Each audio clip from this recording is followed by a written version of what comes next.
се представите? Как се казвате вие? Асенка Ангелова се казва. А от колко години тъчете килими?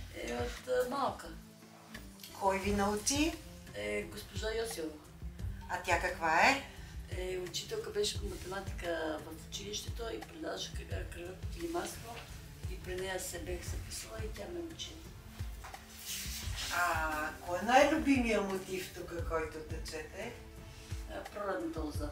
Пролетната лоза.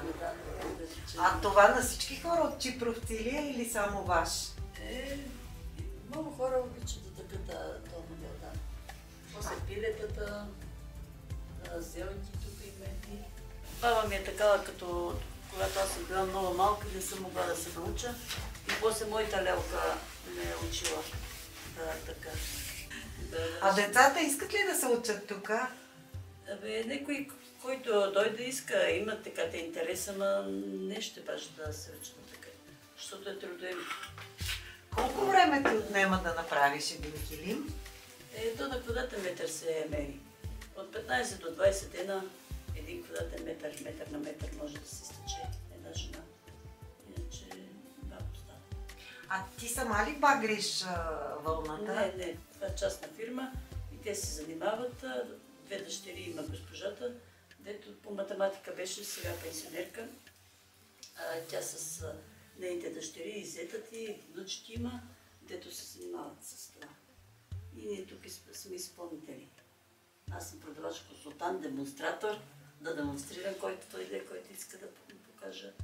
И така. То направо те увлича, некои път не ти се става да идеш да ядеш или нещо такова.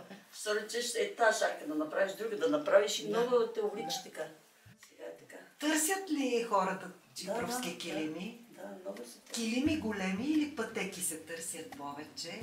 Да ти кажа, и килимчета си от 1,60 до 2 метра си търсят.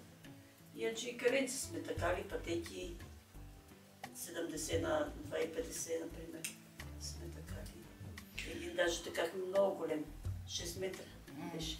Дълъг, иначе на метър и нещо беше, 90 ли беше сантиметра. Всека къща е имало стан и са си такали жените, гледали са си децата, са си играли до коканърките, така са си такова и са такали. Така си изкривали хляба, защото не е имало който къде да се работи. А сега... А кой ви е най-любимия мотив на вас? Пилета. Пилета, а защо? Интересно ми. Обичам да ги правим пилета, да ги погледнете. Виж как са наскачали на зелките. Това е на саксия, де. И много интересно се прави. А и лесно. Всичко е лесно. Всичко е лесно. Всичко е лесно. Стига да има желание. Да седаш на стана. Почнеш една.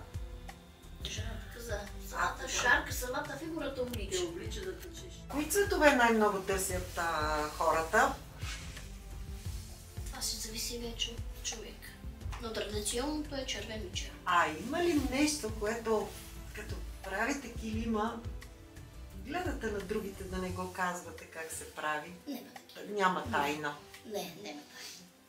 А и другия да го погледне знае. Той знае за какво става въпрос.